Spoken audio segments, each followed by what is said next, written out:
Assalamualaikum warahmatullahi wabarakatuh. Hai semuanya, apa kabar? Semoga kalian semua keadaannya selalu sehat dan selalu dalam lindungan Allah Subhanahu wa taala, dan juga selalu diberi semangat untuk selalu belajar setiap harinya.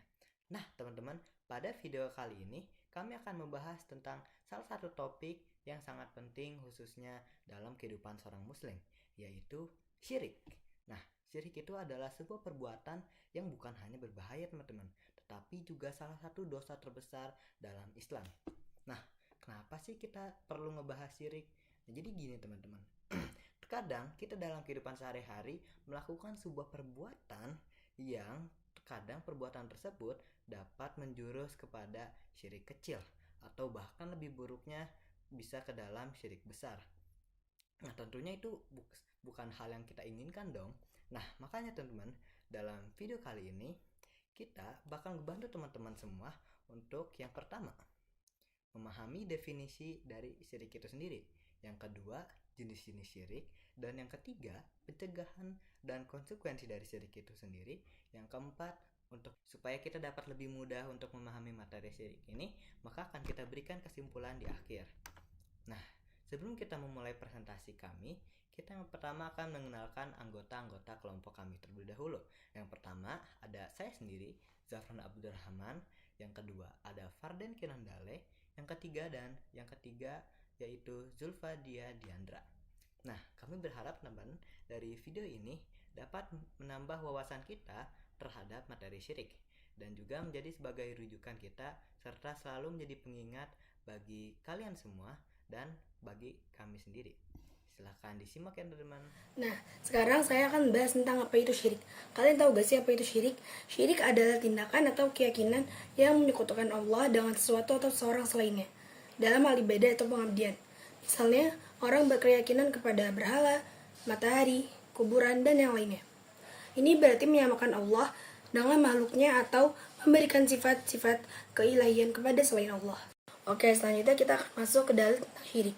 Dalil ini terdapat pada surat An-Nisa ayat 48, yang artinya sesungguhnya Allah tidak akan mengampuni dosa karena mempersekutukannya atau syirik, dan Dia mengampuni dosa yang selain syirik itu bagi siapa saja yang Dia kehendaki.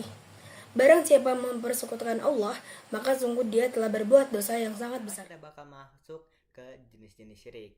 Oke teman-teman, jadi syirik itu secara umum terbagi menjadi dua, yaitu yang pertama syirik kubro dan yang kedua syirik sugro.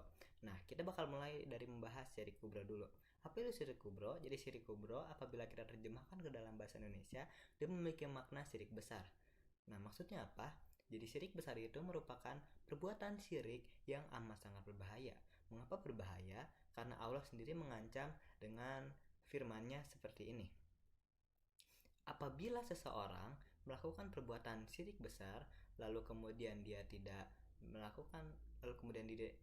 bertaubat semasa hidupnya, maka amalan-amalan dia akan dihapus dan dosa-dosanya tidak akan diampuni. Mengerikan ya teman-teman. Nah, yang kedua ini ada syirik sugro. Apa itu syirik sugro? Jadi syirik sugro apabila kita terjemahkan ke dalam bahasa Indonesia, dia memiliki makna syirik kecil. Atau jika kita lebih perdalam lagi, syirik kecil itu dia seperti perbuatan yang amat sangat halus, atau kita tidak dapat menyadarinya. Nah, contoh perbuatannya seperti apa teman-teman? Contoh perbuatannya itu yang pertama ada seperti kita saat beribadah ria, atau kita bersumpah dengan nama selain Allah. Nah, perbuatan-perbuatan tadi bakal kita jelasin di slide-slide selanjutnya teman-teman. Jangan lupa untuk disimak. Sekarang saya akan bahas tentang apa saja sih yang dikategorikan sebagai contoh-contoh perbuatan dari syirik kecil. Nah, yang pertama ada ria. Ria berasal dari bahasa Arab ro'a yang berarti melihat. Dalam konteks keagamaan, ria adalah tindakan memperlihatkan diri atau amal perbuatan dengan maksud agar dilihat oleh orang lain. Tujuannya adalah orang yang melakukan ria itu melakukan ibadah atau perbuatan baik bukan karena tujuannya, tetapi karena ingin mendapat pujian dari orang lain. Terus apa sih bahaya dari ria itu? Bahaya ria itu ria dapat menghapus pahala ibadah, menjauhkan dari rahmat Allah, dan termasuk dalam perbuatan syirik kecil. Contoh yang kedua adalah bersumpah dengan nama selain Allah. Contohnya kita bersumpah kepada Rasulullah, Ka'bah, ataupun orang tua. Hadis-hadis menyatakan bahwa orang yang bersumpah dengan nama selain Allah itu telah menyatukannya. Kenapa? Karena hal ini merupakan bentuk pengagungan dan penyerahan kepada sesuatu, dan seharusnya hanya dilakukan kepada Allah yang Maha Esa. Selanjutnya adalah tatoyur. Tatoyur artinya tindakan atau keyakinan yang menganggap bahwa sesuatu hal tertentu seperti melihat burung, melihat cicak jatuh, atau melihat sesuatu tempat akan membawa kesialan atau nasib buruk. Nah, tatoyur itu bisa berdampak buruk bagi pelakunya karena dapat melemahkan keimanan dan ketauhidan, serta menjauhkan dari rasa tawakal kepada Allah Subhanahu wa Ta'ala. Islam melarang tatoyur karena 3 hal. Yang pertama, karena bertentangan dengan tauhid. Tatoyur adalah bentuk syirik atau menyekutukan Allah dengan yang lain, karena menganggap makhluk ciptaan Allah memiliki kekuatan untuk membawa kesialan. Yang kedua, merusak kepercayaan pada Allah. Tatoyur dapat melemahkan keyakinan bahwa Allah adalah satu-satunya sumber segala sesuatu, termasuk keberuntungan dan kesialan. Dan yang terakhir, menimbulkan ketakutan dan kecemasan. Tatoyur dapat menyebabkan seseorang menjadi khawatir dan gelisah karena takut akan hal-hal yang dianggap membawa sial. Sekarang saya akan menjelaskan tentang contoh perbuatan yang dikategorikan sebagai syirik besar. Yang pertama, berdoa kepada orang yang sudah meninggal.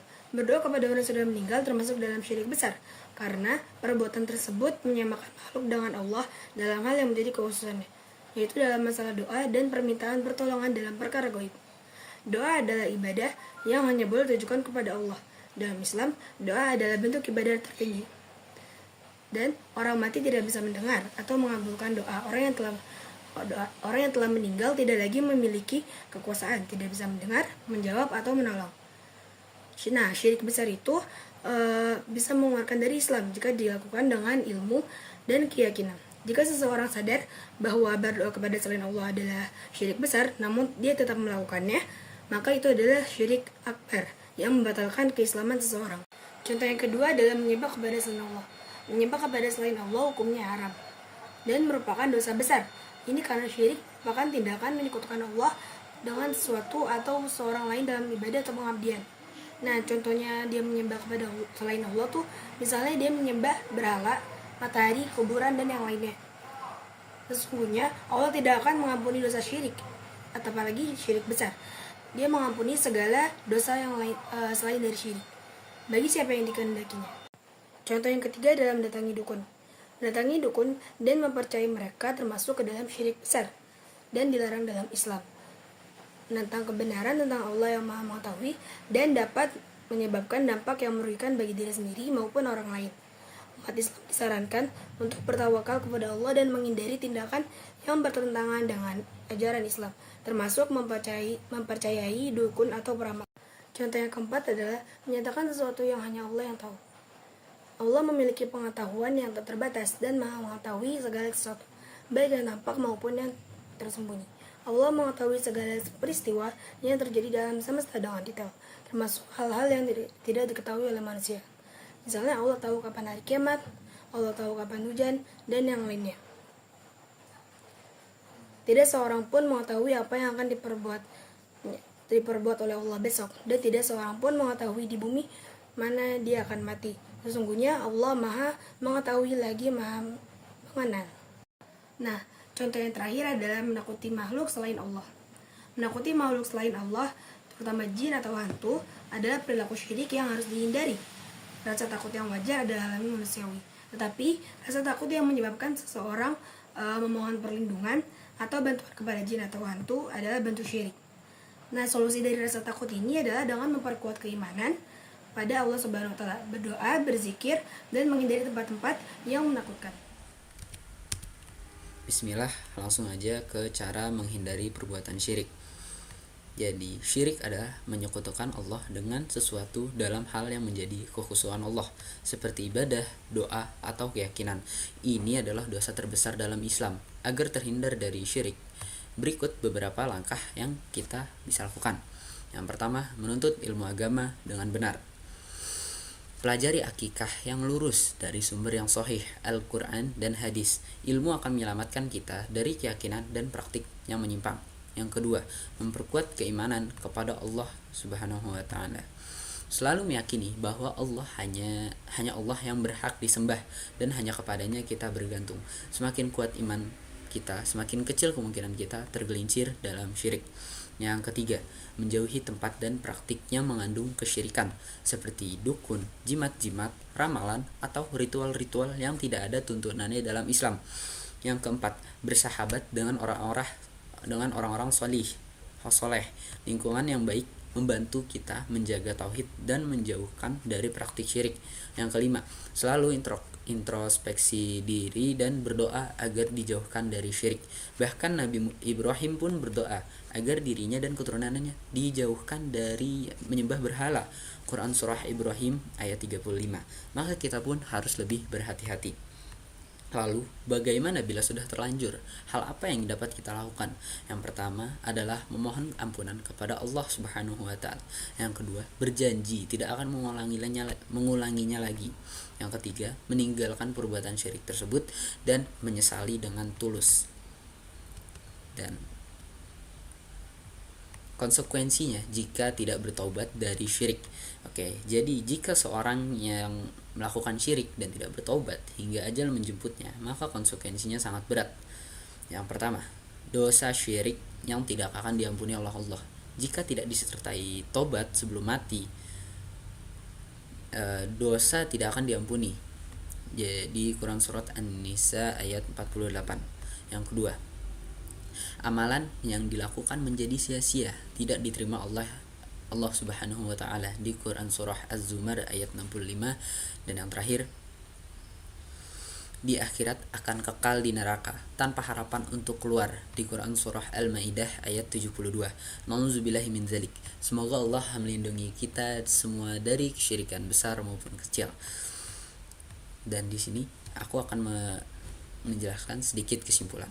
Jadi syirik adalah dosa yang paling besar dalam Islam dan harus dihindari dengan serius, dengan belajar agama, memperkuat iman, menjauhi praktik kesyirikan, dan selalu memohon perlindungan kepada Allah. Kita dapat menjaga kemurnian tauhid. Jangan pernah menunda taubat jika terjerumus dalam syirik, karena konsekuensinya sangat mengerikan. Amalan gugur dan tempat kembali adalah neraka. Semoga Allah senantiasa menjaga kita dalam keimanan dan menjauhkan kita dari kesyirikan. Terima kasih pada teman-teman semua sudah menonton dan menyimak video kami dari awal sampai akhir. Nah, teman-teman, apabila kalian menemukan bahwa bila video ini bermanfaat, jangan lupa untuk di-like, komen, dan juga share kepada teman-teman kalian semua ya. Mengapa? Supaya kita semua bisa sama-sama mendapatkan pahala jariah. Dan yang terakhir, gak kalah pentingnya teman-teman, kita harus pertama, menjaga tauhid kita. Yang kedua, kita perbanyak istighfar. Dan yang ketiga, kita jauhi syirik itu sendiri teman-teman. Oke, mungkin segitu aja dari kami. Kami haturkan salam kepada kalian semua. Wassalamualaikum warahmatullahi wabarakatuh. Sampai jumpa di pembahasan video selanjutnya. Check it out.